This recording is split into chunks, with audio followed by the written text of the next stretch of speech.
Un corteo festoso e allegro, ricco di colori e simboli natalizi, ma soprattutto carico di significato e proiettato verso una crescita sociale e culturale della città di Favara. È stata questa la parata di Natale senza barriere, la manifestazione organizzata dalle associazioni in festa con il patrocinio del comune di Favara, dedicata alla solidarietà e all'inclusione per una società senza barriere, soprattutto quelle culturali, che molto spesso si frappongono tra le persone e tendono ad escludere chi si trova in una situazione di disabilità.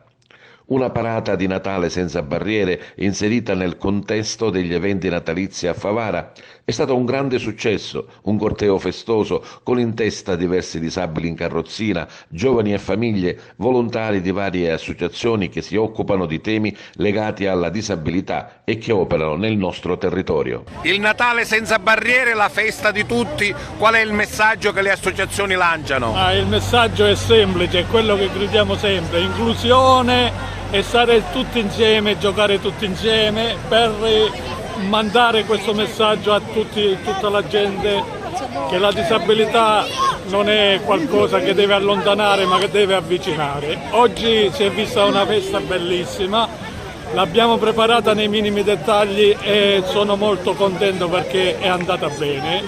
Andare avanti per eliminare le barriere, soprattutto quelle mentali. Una giornata all'insegna dell'inclusione e della condivisione. Sì, oggi è stata una giornata meravigliosa, come tante altre che ne abbiamo, forse ci conoscete. Siamo tante associazioni di famiglie, di disabili praticamente. Ci teniamo a dire che siamo solo famiglie di disabili, che ci uniamo, diverse associazioni, diventiamo associazione in festa in questa occasione. Tutto l'anno e siamo presenti sul territorio per difendere i diritti dei disabili, ma 2 volte l'anno vogliamo scendere in piazza in maniera gioiosa per dimostrare che il disabile è altro. Oggi siamo qui per lanciare appunto un messaggio che è quello di abbattere le barriere architettoniche, non solo quelle architettoniche ma anche quelle mentali.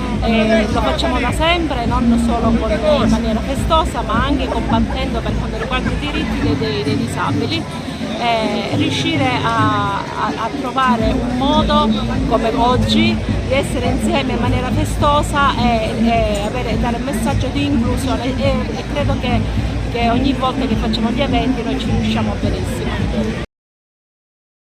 Un corteo ricco di colori, una festa che ha coinvolto la città, animata da musiche e balli.